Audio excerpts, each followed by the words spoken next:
Hello, everyone, and welcome back to High Vibe Time with Ashley and Teresa, raw and unfiltered. How you doing, Ashley? Oh yeah, it is cold and it's starting to feel like winter, which is not my favorite time of the year, but I think I'm ready for it because we've had this fluctuation up and down, up and I'm just ready for an even Yeah, even instead temp. of the back and forth, what are we going to wear today type of thing. Uh, Or I love the you get up in the morning and you have a sweatshirt on, and then by the time you get home, you need a yeah. No, I'm not like layers, layers, and don't forget an umbrella because that's gonna happen too. So I know.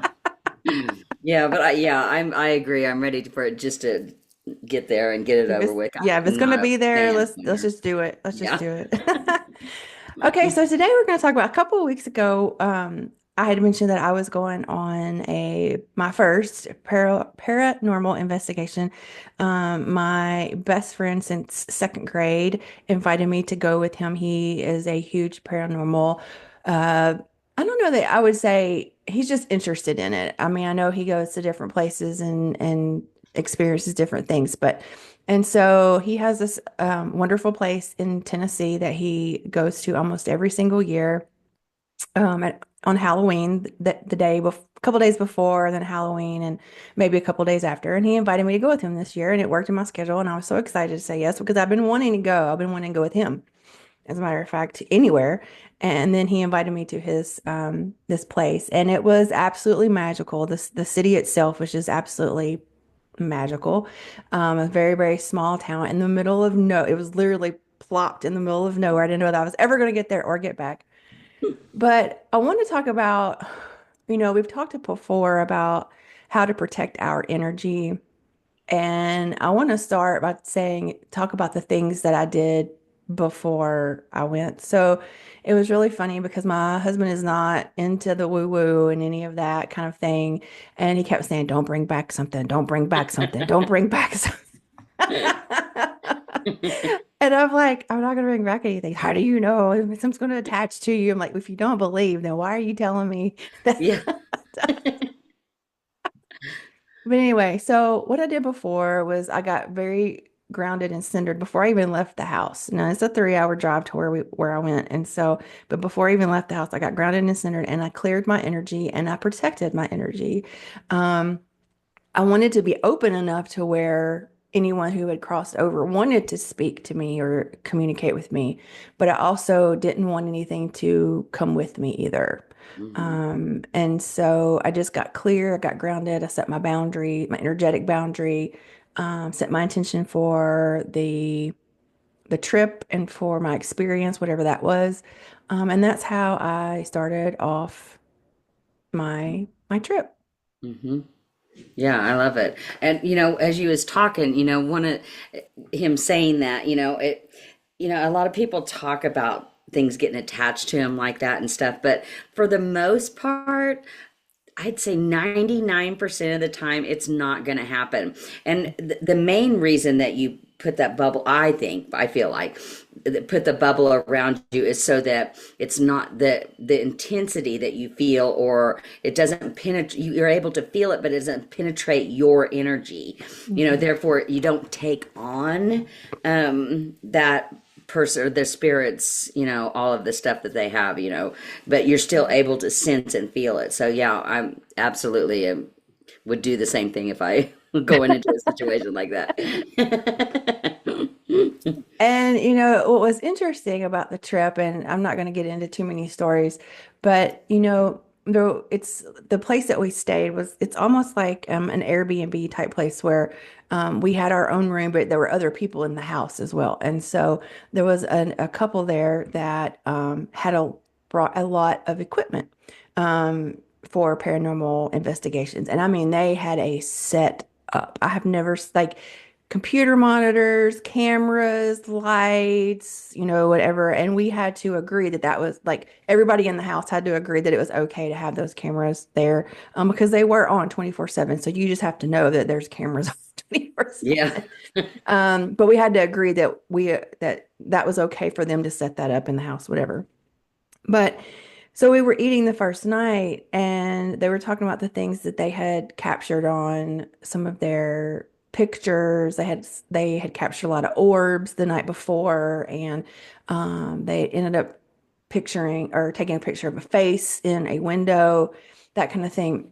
And I was sitting there eating. We were all talking about different experiences and whatnot. And my friend knows me well enough to know when I sort of shift my energy and like, and he sort of looked at me like, "What you feeling over there?" But as the newbie of the group who had never been on one of these investigations, I was like, is it me? Am I just wanting something that, like, and I just sort of like, I'm fine, I'm fine. Anyway, long story short, the feeling that I got was that there was a lady who was standing we were in the parlor eating, and there was a lady. I felt that I did not see her. Let me be very clear, but I felt her presence. It was late 1800s, early 1900s, and she was there like she was holding a platter of something to serve, right? So she Mm. was making sure that we were taken care of. She wanted to make sure that we um, were being entertained, right? And come to find out, it was a boarding house way back in the day, and there was a lady there who made sure that all the people that were there in the boarding house were taken care of. Yeah. And so, but my point in telling the story is that I didn't need equipment. Mm-mm. I didn't need a camera. I didn't need, you know, lights or whatever. Did we have some things to use? I mean, we brought some simple stuff, nothing expensive by any means, but people who are interested in paranormal, number one, it does not happen like it does on TV. I just want to be very, very clear because So true. yeah, it was like hours and hours and hours of just still. Like it was like you want, it's when they get put it on TV, they cut all the boring parts. A lot of Trust me. editing. Yeah, a lot of editing. I'm not saying that the stuff that happened didn't happen because I'm sure it did. Lights go off and bells go off and all the things, but it's not as, da da da da da da Mhm. as it shows. But um I just want people to know that if they're interested in paranormal stuff, know that you don't have to have the expensive stuff, especially those of us who are highly intuitive and highly empaths, because it happened to me three or four other times while I was there, that I felt something, I sensed something, I heard something. That was a little bit different because he heard it too, so that was a little bit different. Um, but I didn't have to have the expensive paranormal Mhm. stuff. And it's interesting. While you were talking, the couple of things that came to my mind was, one of the things is, there's different types of spirits that you can communicate, but there's like a residual, you know, spirit, and it kind of feels like the person who's wanting to make you at home, it feels like that's a residual, that's what she did her whole lifetime. She continues to do it now. Mhm. Um, but then there's also, intelligent, where they can, I remember you telling me that one of the inexpensive little things that you took with you was a cat ball that lit up when it was touched. Mhm. Um, and so, just little things like that where they are able to use that, and that would be an intelligent, in conversation back and forth. I do know, and I felt this all along, and then it was validated a couple times by people that I've listened to. Um, but there's only about 5% of the people that pass that stay here, that choose not to go over, and so it isn't like it's every, there's a lot of people that get stuck, or I don't want people to think that most 95% of the time they go to where they're supposed to go, and yeah, there's a lot of times, there's a lot of the ghost movies or ghost shows and stuff that I just won't watch because it's almost like they're taunting Mhm. or, um, you know, disturbing them. Now there's a difference, I believe, in if they need help or, they feel like they're, in a place where they're confused, then I think that becomes really cool gesture to help them, cross over and help them to understand that that's where they're at. Right. But yeah, I haven't had the opportunity to do a ghost hunt for specifically. However, I do sense and feel spirits in different areas and stuff. And sometimes I choose to just completely shut it down. When we went on our the retreat that you had, there were people that we were talking about. They heard on people on the land. They heard gunshots. They heard, and I didn't hear any of it because I was taking that time for me, and I completely shut it down. And Yeah. so that's one really important thing that I think in all of this is that you really do have the control, but it's going into the situation that you make sure that you have control of it, and then Mhm. during it that you stay in control of your boundaries, your energy, and all of that. And Yeah. so yeah, it's pretty interesting once you step into that kind of stuff, but it's also very sacred, and Mhm. making sure that you protect your energy and are respectful to the spirits that are around you. Oh, absolutely. And, that's the reason why I wanted to go with him because I know he is respectful. I would never tolerate anybody taunting or trying to conjure, so to speak. That's not Yeah. my deal. If someone wanted to present themselves to me, being open to that, that's one thing, but I would never intentionally try to invade. Right. And we introduced ourselves. I mean, we did do that. Hello, we're here. We're not here to, and it does it sound goofy when you're looking back on it? Absolutely. But I also want any spirit on the other side to know that I'm not there to do anything to them that they don't want to do. Um, and along the same lines as yes, we did have the little cat balls with us that lit up, but we also would ask questions and we'd ask them to knock. And so that was another validating thing. The couple that was in the house left the second night.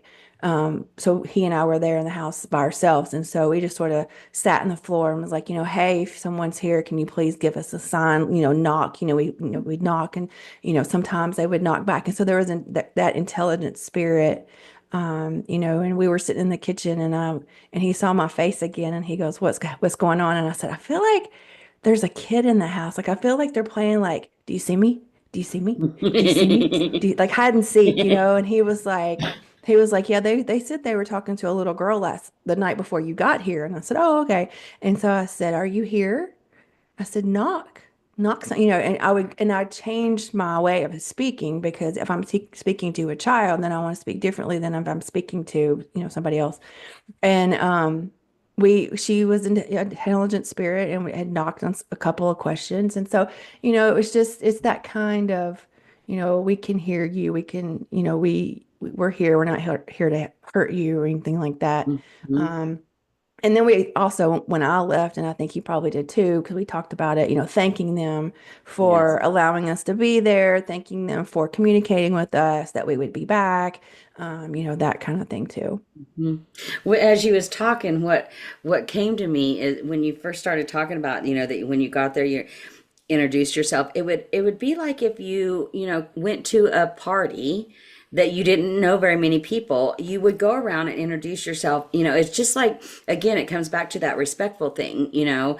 That just because we can't see, I can't physically see them, we know that they're there, and we want to be respectful of that. And just like we would a person that we see in person, and introduce ourselves, talk to us. And just like you said, where you adjusted the way that you were speaking because you knew it was a child, Mhm. all of those things is so appropriate because they're it's a soul. Just because they don't have the vessel, for us to see, they're still a soul and still a person. And so treating them that way, with that, introducing yourself, we're here, we're not here to do any harm or any cause any Mhm. problems. I Mhm. think that that's respectful, and I think they respect that as well.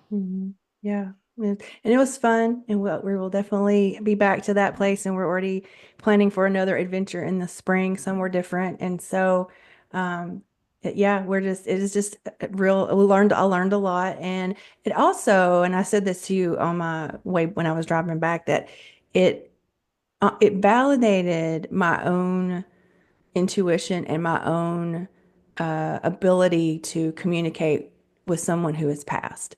Yeah. I know I can, but it's always been usually family members.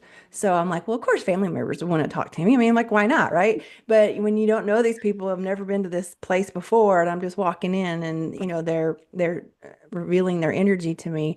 Um, it sort of validated, hey, okay, you can sort of trust yourself. You built your confidence in this. You didn't have to have, expensive equipment or whatever. You're using what you've got to be able to communicate with people who have crossed over. Yeah. I think that's awesome. I love it. Pretty cool. And Mm-hmm. I did pull a card, and it's interesting. Um, it says perseverance. Mm. And I think that's pretty appropriate when it comes to paranormal investigation because you have to have patience. Oh yeah. It's almost like fishing times 10, you Yes. know? Like Yeah. at least in a pond or a lake, there's fish in there, but like you really never know if the spirit's going to That's show so up or not, right? true. So That you is can get so more true. frustrated at fishing because there's fish in there, darn it. Um, but yeah, I think it was very good, and it was just a relaxing weekend, and we just sat and talked. This is the longest that he and I have spent time together in years, and so it was just good to be with a friend and he's a great cook, so we ate a lot and just sat and talked to ghost and or spirit and ate and had a good time. So if that is something that's on your to-do list, I definitely highly recommend it. That's awesome. I'm definitely gonna do. I've just got to find some place in my area that has something like that. Yeah, and it's interesting. I mean, Google has so many options now where you can just sort of Google, places where you can go I mean, anywhere really. I mean, people have died on my own property here, past, Right. and Yeah. so you could probably do something at your property because I know you have a lot Hmm. of land. So who knows what's happened on your land? It's So true. who knows? So you can do it anywhere. It was just good to do something different. So. Yeah. Love it. All right, you guys. So if you have any comments or questions, feel free to post them below. And as you know, Teresa and I both have groups on Facebook, and our information's down in the description. We'd love to have you over there. And I hope you have a wonderful rest of your week. Bye, everyone.